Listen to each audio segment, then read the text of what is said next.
How to get Cashapp card or how to order cash card. Hello everybody, welcome back to the channel. This is me Bipin Basnet, and today I'll guide you on how you can get Cashapp card or order the cash card.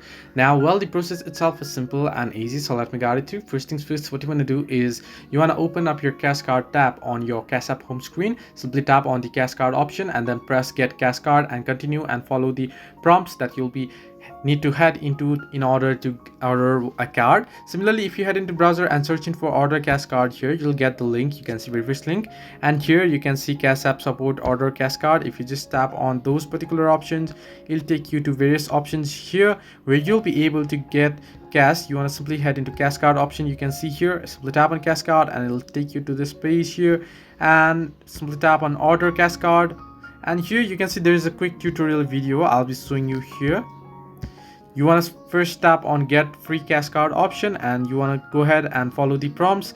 Once you do so, there you'll have to continue and you'll be able to get your Cash App card. So this way you can order or get Cash App card. Hope this helped you. Do like and subscribe, and do not forget to leave a comment down below if you have any further issues.